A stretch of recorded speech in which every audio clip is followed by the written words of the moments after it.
రోజు ప్రోటీన్ కోసం ఒకటే బాయిల్ చికెన్ తిని బోర్ కొడుతుందా? అయితే ఖచ్చితంగా నా low calorie high protein chicken recipe అయితే ట్రై చేయండి. ఫస్ట్ ఒక బౌల్ లో 250 గ్రామ్స్ బోన్లెస్ చికెన్ అయితే తీసుకోండి. నెక్స్ట్ ఒక టీ స్పూన్ సాల్ట్ అయితే వేసుకోండి. తర్వాత ఒక టీ స్పూన్ చిల్లీ పౌడర్, ఒక టీ స్పూన్ బ్లాక్ పెప్పర్, కొంచెం గరం మసాలా, ఒక టీ స్పూన్ ధనియాల పొడి, ఒక టీ స్పూన్ ఇలాచీ పౌడర్, మీ ఇంట్లో ఉంటే వేసుకోండి, లేకపోతే స్కిప్ చేసేయండి.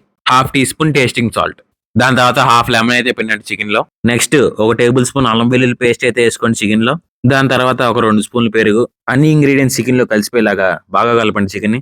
బాగా బాగా కలపండి. బాగా కలిపిన చికెన్ ని ఒక 20 నిమిషాలు అయితే మ్యారినేట్ చేసుకోండి. తర్వాత స్టవ్ మీద పెనం పెట్టుకుని ఒక 5 గ్రామ్స్ గీ అయితే యాడ్ చేయండి. ఆయిల్ అయితే వద్దు, ఆయిల్ హై క్యాలరీస్ కదా. నెక్స్ట్ మనం మ్యారినేట్ చేసిన చికెన్ అయితే స్టవ్ మీద పెట్టేసుకోండి. మీడియం ఫ్లేమ్ లో బాగా కాలిద్ది. ప్రతి 5 మినిట్స్ కి ఒకసారి చికెన్ ని అటు ఇటు అయితే టర్న్ చేయండి. ఈవెన్ గా అండ్ సాఫ్ట్ గా అయితే కుక్ అయింది చికెన్. ఓ 15 నిమిషాలు కుక్ చేసిన తర్వాత మీ హై ప్రోటీన్ చికెన్ రెసిపీ అయితే రెడీ అయిపోయింది. నెక్స్ట్ ఏం రెసిపీ కావాలో ఖచ్చితంగా కామెంట్ చేయండి. ఇంకా రెసిపీస్ వస్తానే ఉంటాయి.